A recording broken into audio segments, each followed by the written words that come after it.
Financial planning हे किती महत्वाचं आहे आणि ते कसं करायचं हे आज आपण जाणून घेणार आहोत. सर्वात पहिल्यांदा तुमच्या बॅकग्राऊंड बद्दल थोडक्यात सांगा आणि तुमची ही फायनान्शियल प्लॅनिंगची जर्नी कशी स्टार्ट झाली? Sure, definitely.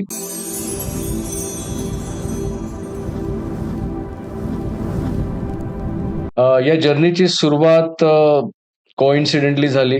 सुरुवात अशी होती की एक सर्वसामान्य व्यक्तीच्या घरामध्ये कसं असतं की एज्युकेशन घेतल्यानंतर आपल्याला सरळ मार्गाने पैसे कमवायचे असेल तर नोकरी करावी लागते. बरोबर. आम्ही दोघांनी देखील नोकरी करण्याचा विचार केला. स्पेसिफिकली माझी सुरुवात जी नोकरीने झाली, ही फायनान्शियल डोमेनमध्ये सर्व्हिसेसमध्ये मी नोकरी केली. मी आय-सी-आय-सी बँकमध्ये होतो, सारस्वत बँकमध्ये जॉब केला, कॉस्मॉस बँकमध्ये जॉब केला. त्याच व्यतिरिक्त मी काही फायनान्शियल सर्व्हिसेस जसं ब्रोकिंग फर्ममध्ये, रिअल इस्टेट अशा जे financial services asset class companies आहेत, त्याच्यामध्ये मी जॉब केला. आता फायनान्शियल डोमेन असल्या कारणाने भविष्यामध्ये जशी ग्रोथ होत गेली, तसा पगारही वाढत गेला. आणि साधारण 2006च्या वेळी मला जवळपास 1.5 ते 2 लाख रुपये सॅलरी वगैरे मिळायचे, इन्सेंटिव्हज मिळायचे, बोनसेस मिळायचे. हे 2006चा काळ खूप मोठा काळ होता. त्यावेळेस 1.5-2 लाख रुपये फार मोठी अमाउंट होती. बट सुरुवात इथे होते, की मॅनेजमेंटच्या बाबतीमध्ये जरी बँकिंगमध्ये असल्याकारणाने ते मॅनेजमेंट जमत नव्हतं. आणि मॅनेजमेंट जमत नव्हतं त्यामुळे काय झालं, की खर्चाचं काही प्रमाण कळत नव्हतं. क्रेडिट कार्डचे आउटस्टँडिंग झाले, पर्सनल लोन्स घेतले आणि म्हणतो ना, की लाईफस्टाईलमध्ये खूप काही यंग एजमध्ये आपण म्हणतो जनरली लाईफस्टाईलमध्ये खूप सारे पैसे खर्च करावे अशी इच्छा होते. हातात पैसा खेळतो आणि मग लायबिलिटीज आल्या, ट्रॅप आलं आणि जाणवायला लागलं, की पगार आता सफिशियंट होत नाही. म्हणजे जेवढे कमवायचे त्याच्यापेक्षा जास्त खर्च व्हायचे. आणि आता सिच्युएशन अशी होती, की महिन्याच्या अखेरीस जो पगार असायचा त्याच्या मायनसमध्ये आमचे खर्च असायचे. अरे बापरे! तर अशा सिच्युएशन त्याच्यातून बाहेर कसं पडायचं याचं उत्तर शोधण्यासाठी पुस्तकाचं वाचन करण्यात आलं, फायनान्शियल बुक्स वाचल्या गेल्या आणि स्वतःच्या प्रयत्नाने त्याच्यातून बाहेर आलो.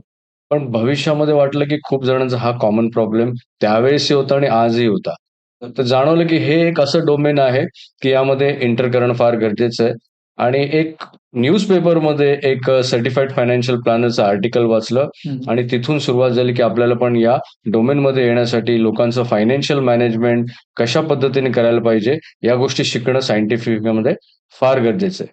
तर ही सुरुवात तिथून झाली आणि मग ॲडमिशन घेतलं आणि काही एक्झाम्स क्रॅक केल्या आणि थोडं-थोडं वाटायला लागलं, की आता फुल टाईम प्रॅक्टिस करायला पाहिजे. ओके. आणि साधारण 2008 मध्ये नोकरी सोडली आणि फुल टाईम या बिझनेसमध्ये माझी ही सुरुवात होती ती या पद्धतीने झाली. ओके. धनश्री मॅमची सुरुवात एकदम इंटरेस्टिंग आहे. लाईफमध्ये जसं प्रत्येक व्यक्ती काही ना काहीतरी टप्प्याने नेक्स्ट लेव्हलला जाते, तेव्हा त्याला रिअलाईज होतं, की आपण किती वर्ष ही गोष्ट करणार. सिमिलरली मी पण काही वर्ष जॉब केलं. अकाउंटिंग बॅकग्राऊंड असल्यामुळे थोडं टॅक्सेशन फील्डमध्ये काम केलं. गव्हर्नमेंट रूल रेग्युलेशन्स फॉलो केला. पण समहाऊ कुठेतरी रिअलाईज झालं, की हे किती वर्ष करणार. द एज ऑफ 28 मी ठरवलं, की मला बिझनेस करायचा पण मला बिझनेसची क्लॅरिटी नव्हती. So I started my hardware and like cyber cafe and multiple अशा गोष्टी की ज्याच्यात माझं डोमेनच नव्हतं. समहाऊ 6 महिन्याने मला रिअलाईज झालं, की अरे हा माझा फील्ड नाहीये. यात मी हॅपी नाहीये. काय केलं आणि मी आता काय करते? सो अगेन मी माझं टॅक्स कन्सल्टेशन फर्म स्टार्ट केला. 2010 ची गोष्ट आहे ही. सो बऱ्याचशा काही कंपन्यांना मी अप्रोच केला. त्यांचं टॅक्सेशन पार्ट मी टेक केअर करायला सुरुवात केली. जी taxation and again all indirect टॅक्सेशन्सला मी खूप चांगल्या पद्धतीने फॅमिलिअर. तर ते करता करताना एका लेव्हलला असं झालं, की आम्हाला ऑफिस शिफ्ट करायचं होतं आणि द मोमेंट मला असं फील झालं, की मला हे खूप गोष्टी अफोर्डेबल होत नाहीयेत. त्या मोमेंटला मी नितीन सरांसोबत कनेक्ट झाले, कारण ते पण एक नवीन ऑफिसच्या सर्चमध्ये होते आणि मी पण अगेन एक नवीन ऑफिसच्या सर्चमध्ये होते. कोइन्सिडेंटली वी कम टुगेदर, की माझं जर्नी फायनान्स, कमर्शियल फायनान्स होतं. बट जेव्हा मी नितीन सरांना भेटले त्या मोमेंटला मला पर्सनल फायनान्स पहिल्यांदा कळालं. आय वॉज द पर्सन की माझ्याकडे प्रत्येक व्यक्ती येत होती आणि टॅक्सेशन कसं सेव्ह करायचं आणि हा प्रश्न मला प्रत्येक व्यक्ती विचारत होती. बट ॲज टिपिकल जे आपल्याला ॲडवाईस होतं, की कसा टॅक्स आपण सेव्ह करू शकतो, तेवढंच मी ॲडवाईस करत होते. पण जेव्हा नितीन सरांच्या काही प्रोसेस, सिस्टम्स आणि प्लॅनिंग हे मला पहिल्यांदा कळालं.